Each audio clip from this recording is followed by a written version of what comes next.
हासिल level up के episode 51 के साथ लास्ट एपिसोड के एंड में हमने देखा था कोरिया और जापान की तरफ से चार हंटर्स आते हैं जो कि एस रैंक के हंटर्स हैं और वो आपस में फाइट करेंगे। जापान की तरफ से एक हंटर जो कि कॉम्बैट टाइप का हंटर है, वो अपने आप में सोच रहा होता है यूनू और मादोंग की पावर्स को तो मैं देख चुका हूँ क्योंकि वो दोनों थोड़ी देर पहले फाइट कर रहे थे, लेकिन मुझे लगता है कि यूनू अभी भी अपनी पावर्स को छुपा रहा है, उसके पास अभी बहुत सारी पावर है।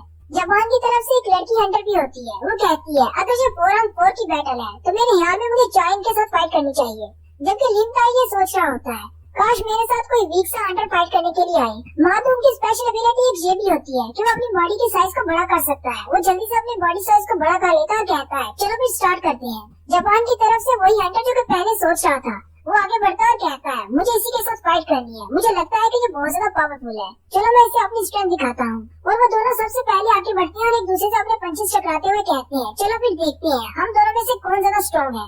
लिमताई की तरफ एक हंटर आगे बढ़ता है, लिमताई कहता है ये तो काफी ज्यादा फास्ट है और मेरा स्पीड के मामले में इतना ज्यादा अच्छा रिकॉर्ड नहीं है, मुझे थोड़ा पीछे हटना होगा। लिमताई कहता है वैसे भी दुश्मन से डिस्टेंस क्रिएट करना ये तो मेरी स्पेशलिटी है, लॉन्ग रेंज अटैक्स यही तो मेरा स्किल है। लिमताई की स्पेशल एबिलिटी ये होती है वो अपने हाथों से मैजिकल एरोस बना सकता है।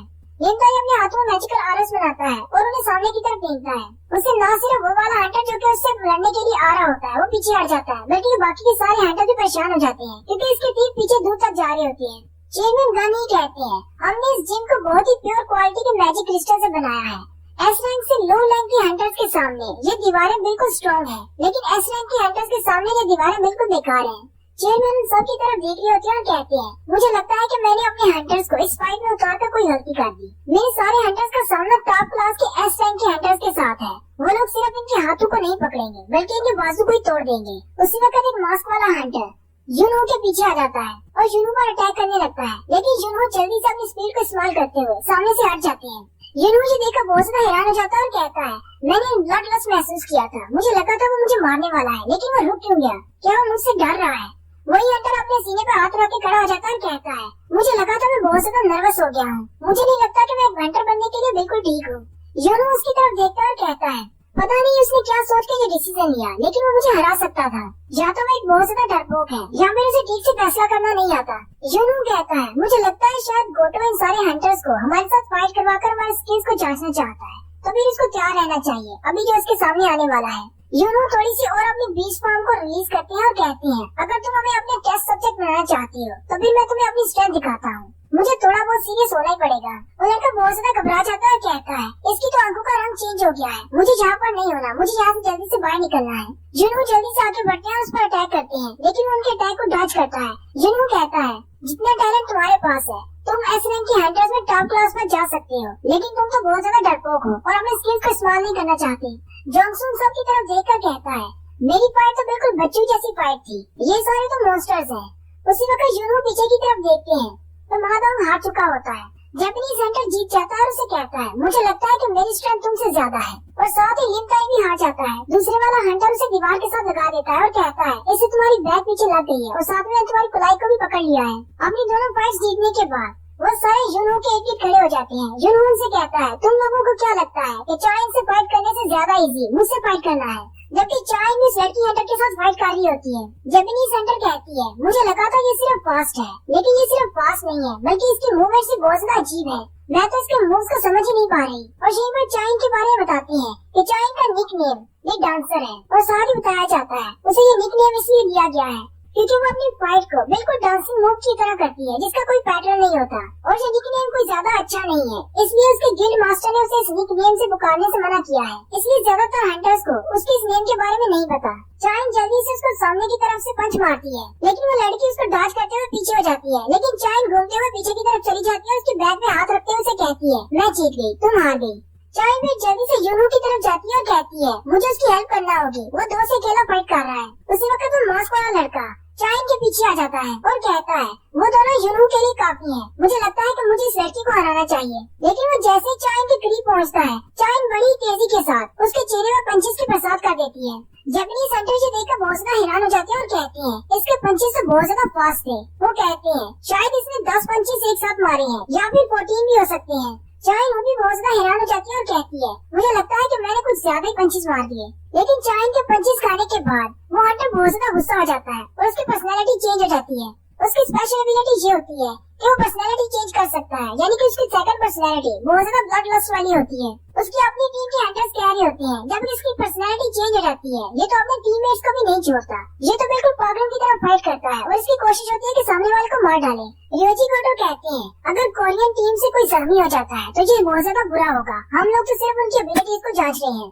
हानिकावा रियोजी से कहती है अगर हम किसी को रोकना चाहते हैं तो हमें जल्दी से उसे रोकना होगा क्योंकि वो चाइन को मारने वाला है। क्योंकि मुझे नहीं लगता कि हम लोग उनको कंपनसेट कर पाएंगे जितना डैमेज उसकी पर्सनैलिटी चेंज की वजह से चाइन को होने वाला है। चाइन उसके अटैक की वजह से नीचे गिर जाती है और वो हंटर जिसकी पर्सनैलिटी चेंज हो गई थी वो बहुत ज्यादा फास्ट हो जाता है और चाइन को किक मारने के लिए एक जबरदस्त स्टैंस लेता है। जैसे इसका पाँव चाइन के चेहरे के पास पहुंच जाता है, चाइन कहती है ये तो बहुत ज्यादा फास्ट है, अब मेरे बचने का कोई चांस नहीं। उसी वक्त जिन्हू नीचे उतरता है और उसके पाँव को पकड़ लेता है। जिन्हू उससे कहता है ये तो सिर्फ एक कंपटीशन है लेकिन तुम्हारा ब्लड लस्ट बहुत ज्यादा है। आई होप तुम्हें बुरा नहीं लगा होगा कि मैंने तुम्हें ऐसे आकर रोक दिया। लेकिन उस हंटर को बहुत ज्यादा गुस्सा होता है, चाइन को छोड़कर जिन्हू पर अटैक करता है। अब जिन्हू तो फिर जिन्हू है। जिन्हू बड़ी स्पीड के साथ उसके पीछे की तरफ चला जाता है और उसको बाजू से पकड़ते हुए उसके सर को दबाते हुए जमीन पर लेटा देता है। रियोजी हानिकावा से फिर से पूछता है तुमने अभी उसका मूव देखा, वो एक असैसिन टाइप है, क्या तुम पक्का कह सकती हो कि वो एक मैजिक टाइप है? हानिकावा रियोजी से कहती है ऑफिशियल वेबसाइट पर तो उसका यही लिखा हुआ है कि वो एक मेज क्लास का है। जिन्हू चाइन से कहता है मुझे लगता है कि हम कोरियंस को अपनी हार मान लेनी चाहिए, वैसे भी हमारे 3 लोग हार चुके हैं। वो जुनू की तरफ दिखाते हैं, वो भी हार चुका होता है। जुनू कहता है हमारे स्किल्स और इनके स्किल्स में बहुत ज्यादा फर्क है, हम लोग इनसे वीक हैं, ये हमसे ज्यादा स्ट्रॉन्ग है। हालांकि मैं अपने बीच मोड में भी नहीं जीत पाया। उसी वक्त हानिकावा आगे बढ़ती है और जिन्हू से कहती है गोटो-सान तुमसे कुछ कहना चाहते हैं। रियोजी गोटो आगे बढ़ता है, जिन्हू से कहता है मैंने सुना है कि तुम्हारा नाम जिन्हू है और तुम अभी अभी एक एस रैंक के हंटर बने हो, क्या हम दोनों एक बैटल कर सकते हैं 1-on-1? जिन्हू गोटो की तरफ देखता है और कहता है इसकी बॉडी से जो एनर्जी निकल रही है उससे मुझे पता चल रहा है कि आयुष क्या कहना चाहता है। बिना ट्रांसलेटर के भी समझ आ रही है, इसे मेरी एबिलिटीज को जांचना है कि मैं कितना ज्यादा स्ट्रॉन्ग हूँ। जिन्हू हल्का सा मुस्कुराता है और कहता है मुझे नहीं पता कि इसकी इंटेंशंस क्या है, लेकिन मुझे खुद भी देखना है कि मैं कितना ज्यादा स्ट्रॉन्ग बना हूँ। मेरा लेवल 97 तक पहुँच चुका है लेकिन मैंने अभी तक अपनी पावर्स को टेस्ट नहीं किया। गोटो उसकी तरफ देखता है और उसे गुस्सा आ जाता है क्योंकि जिन्हू स्माइल कर रहा होता है। गोटो को लगता है शायद वो उस पर स्माइल कर रहा है। हानिकावा गोटो रियोजी से कहती है जिन्हू ने इस ऑफर को एक्सेप्ट कर लिया है लेकिन उसकी एक कंडीशन है। रियोजी हानिकावा से कहता है कौन सी कंडीशन है? हानिकावा से कहती है जिन्हू ये फाइट तभी करेगा जब रियोजी गोटो अपनी फुल पावर के साथ उसके साथ फाइट करेंगे। रियोजी जिन्हू की तरफ देखता है और कहता है क्या ये लड़का वाकई में सीरियस है या पीछे मेरा मजाक उड़ा रहा है? रियोजी अपनी हीलर की तरफ देखता है और कहता है हमारे पास एक एस रैंक की हीलर है, इसलिए हमें ज्यादा टेंशन लेने की जरूरत नहीं, चाहे कितना भी डैमेज क्यों ना हो। रियोजी अपनी हीलर से कहता है अगर कोई भी इंजर होता है तो उसको हील कर देना। साथ ही वो जिन्हू की तरफ इशारा करके कहता है और इस लड़के को तो हाथ सौंपा हील करना। माधुम जिन्हू की तरफ देखता है और कहता है तो ये हमारा कोरिया का 10वां एस रैंक का हंटर है तो ये काफी ज्यादा स्ट्रॉन्ग, लेकिन क्या ये रियोजी गोटो के सामने टिक पाएगा? चाइन जुनू से कहती है तुमने कहा था कि तुम जिन्हू को जानते हो, तो फिर क्या तुम इसको रोकने नहीं वाले? क्या तुम इन दोनों के मैच को रोकोगे नहीं? जुनू कहता है वैसे तो मेरा नॉर्मल रिस्पॉन्स ऐसा ही होना था क्योंकि रियोजी गोटो बहुत ज्यादा पावरफुल है, लेकिन मैं ये मैच देखना चाहता हूँ। मैं देखना चाहता हूँ कि जिन्हू कितना ज्यादा स्ट्रॉन्ग हुआ है। साथ ही जुनू ये सोच रहे होते हैं मुझे ये बात पता है कि जिन्हू स्ट्रॉन्ग हो रहा है और वो ग्रो करता है, लेकिन मुझे ये नहीं पता कि लास्ट टाइम जब मैंने इसको देखा था उसके बाद से इसने अब कितना ग्रो किया है। जिन्हू रियोजी गोटो से कहता है चलो ठीक है फिर स्टार्ट करते हैं। जिन्हू भी अपनी बात मुकम्मल ही नहीं करता कि गोटो का हाथ उसके चेहरे के करीब पहुंच जाता है, वो उस पर अटैक करने के लिए आगे पहुंच चुका होता है। जिन्हू वोल्केन का मूव इस्तेमाल करते हुए जल्दी से वहाँ से गायब होकर साइड में हो जाता है। जिन्हू कहता है इसने तो मुझे बात भी मुकम्मल नहीं करने दी और मुझ पर अटैक कर दिया, जबकि गोटो सोच रहा होता है क्या मैंने मिस कर दिया। रियोजी गोटो जिन्हू की तरफ देखता है कहता है इन लोगों ने कहा कि ये एक मैजिकल टाइप है, ये सारे बकवास कर रहे हैं, ये एक असैसिन टाइप है, इसके मूव्स बिल्कुल साउंडलेस हैं और इतना तेज तो सिर्फ एक असैसिन ही मूव कर सकता है। ये लड़का सबको बेवकूफ बना सकता है लेकिन मुझे नहीं। बस इंतजार करो, इसी फाइट के दौरान मैं तुम्हारे सारे मूव्स को बाहर निकालूंगा, जितने भी स्किल्स तुम छुपाने की कोशिश कर रहे हो। जबकि जिन्हू उसकी तरफ देखकर सोच रहा होता है ये बाकी के एस रैंक हंटर से काफी ज्यादा स्ट्रॉन्ग है, लेकिन इसके मूव्स इतने भी ज्यादा खास नहीं है, मैं इसके मूव्स को डॉज कर सकता हूँ। रियोजी आगे बढ़ता है और जिन्हू पर अटैक करता है।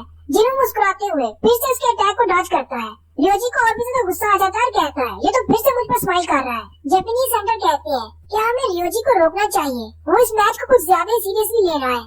चाइन भी उसी तरफ देख रही होती है और कहती है जिन्हों तो उसके अटैक्स को डॉज किए जा रहा है और साथ में मुस्कुरा भी रहा है, जिससे गोटो को और भी ज्यादा गुस्सा आ रहा है और उसके ऊपर और भी ज्यादा तेजी से अटैक कर रहा है।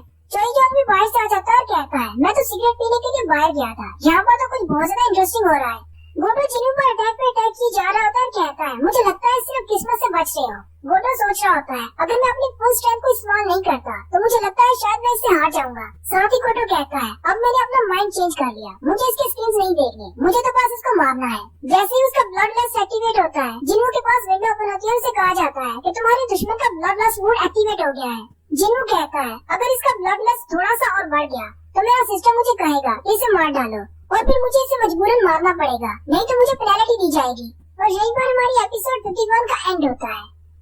एक्सप्लेनेशन अच्छी लगी हो तो कमेंट करके जरूर बताएं। चैनल को सब्सक्राइब कर दें, वीडियो को लाइक और शेयर कर दें। शुक्रिया।